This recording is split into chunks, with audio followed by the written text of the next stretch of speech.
Okay, let's talk a little bit about change, because I know how everyone just loves change. Actually, change can be good.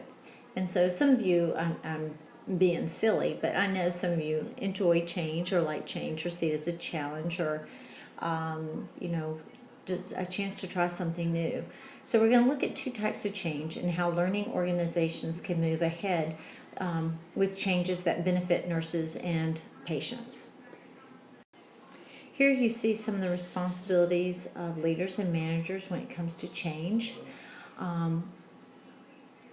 And one of the biggest things that you're going to hear about is being a change agent, getting people to buy in, being a part of that change. Usually when staff become a part of a change and are participating in it instead of it having it happen to them, you're more apt to buy into it and to help that change happen. It's important to recognize everyone's reaction, because everyone's reaction is not going to be the same. So again, we need to make sure that we look at this change and how it's going to affect on every level of that facility. Here you see about the nature of change. And change is constant. You cannot avoid it. It will happen. And in healthcare, it happens a lot. So be prepared for change. Change can be anything from changing to a different type of, I don't know, when you go into your restroom one day you have paper towels and the next day you have blow dryer, and they're in the bathrooms, and you have to, that can be such a small complex, change, to something that is very complex, such as when the hospital went to Epic and everyone had to be trained on that, and that was a huge difference. So there's your differences on the different types of change. Some changes happen fast and some happen slow. Some can be very painfully slow, and sometimes that means that can be actually too slow, and it's harder and harder to get people to buy in. You'll see in your textbook they talk about the two different types of changes. One is a planned change. It means first order change, and unplanned change, which is second order change. Sometimes things just happen, it's not planned.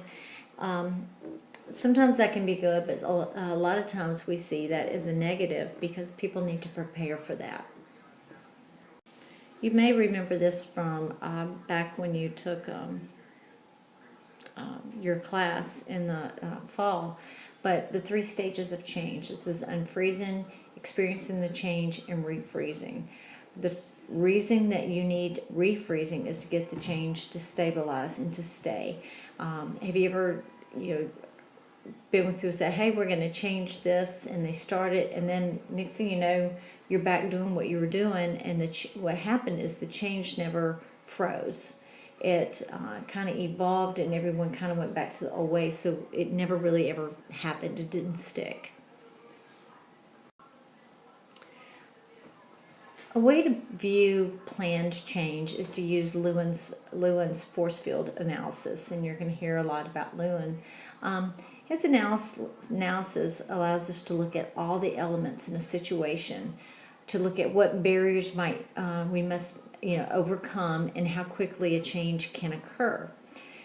Barriers and facilitators can refer to elements of the change, such as gaining information, securing funding for it, what is the needed equipment, and this includes technology.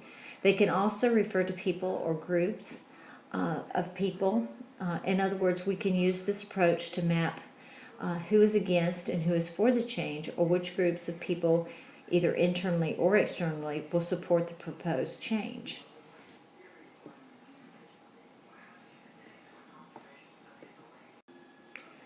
I know this looks like a funny drawing, but planned change is a slow, methodical approach, and it's known as a linear change. Planned change typically deals with predictable changes, such as determining how to educate all staff on the use of a piece of equipment that's come in.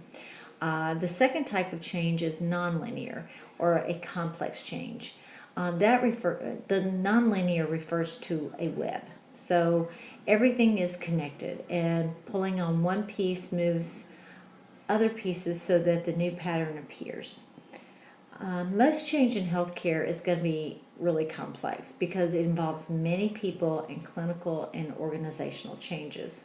So it's not very simple, straight across, here's how we're going to do it. We have to see how each person and each area is going to be affected by the change and help them to adapt, because everyone may have to make different adaptations to that change. Here they talk about change champions, I like to say, or your change agents. So they have drive and enthusiasm, they're lifelong learners, they're good communicators, and they referent power.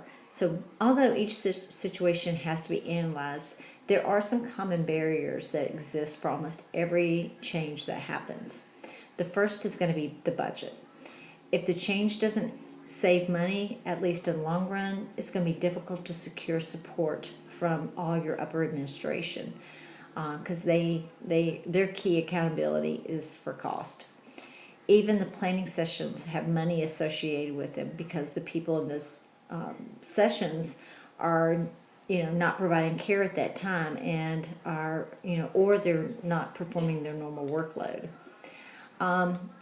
The other is equipment, and this can be about accessibility, and it also may involve that purchases have to be made. So if the equipment has a high degree of unreliability, then that can consume a lot of important staff time, and the chances for the change being adopted usually ends up being diminished. On the other hand, if the equipment can save time or increase safety or reliability, then it won't be a barrier.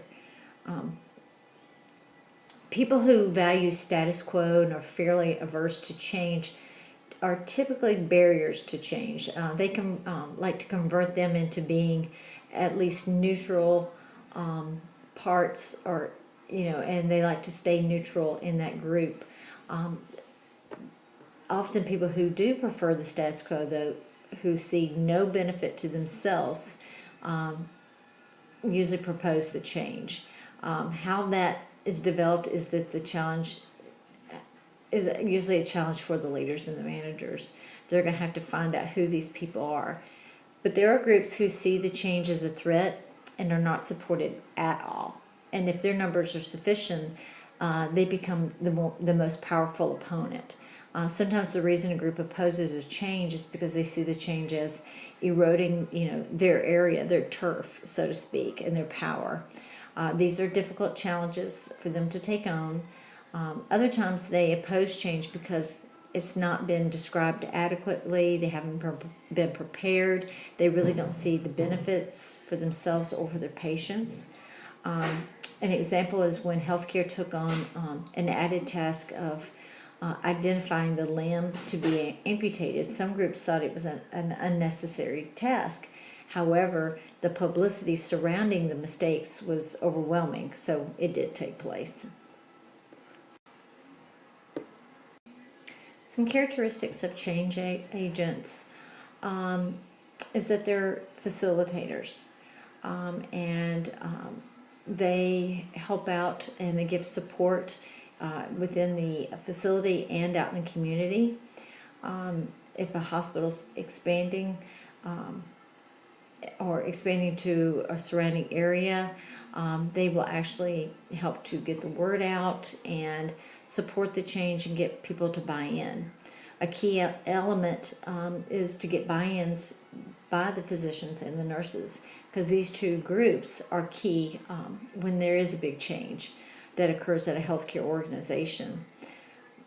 Most of all, the most important person is going to be the driver for any change. And the biggest driver for any change right now is patient safety. If the benefit to the patients is clear, it is easier to obtain people to buy in than to go against it. And this is going to be your big important groups that buy in, your physicians, your nurses, and the community. Here again is an example of the nonlinear complex change.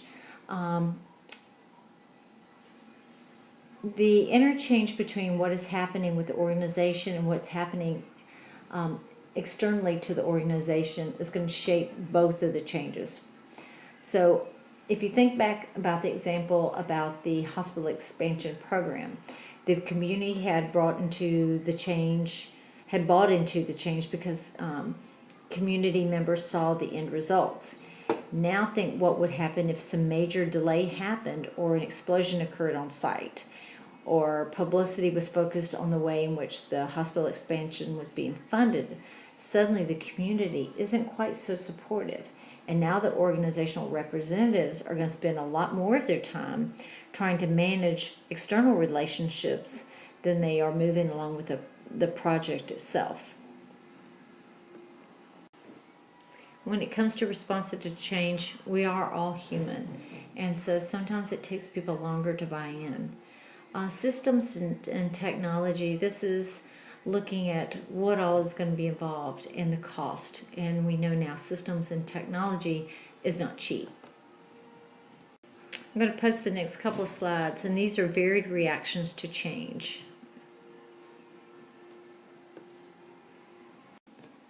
And here's the second one. So when there's a change, management has to go through a planning. They assess the need, they make a plan, they get organized, and then you implement. That's how you're going to get your most success. And then you evaluate. How are we doing? Did we do this effectively? Is there something we should have changed? Do we need to change something now? Or was it successful? And the other thing you need to do always is to seek feedback so you'll know in the future. This slide talks about the strategies, and this is just the different approaches that managers and leaders will make when there is a change. I think these points are really important because especially listen and build trust and empower. I think those are 3 of the most important of these bullets. Of some of the strategies in making a change. So then an organization needs to look back and assess, and as well as the individuals. So the organization is going to look and see how the change happened. What did they do? What could they fix by looking at the evaluation? Then you need to also have your employees or just you yourself think about, am I receptive to change? How am I doing? So these are some things that you might want to think about or ask yourself.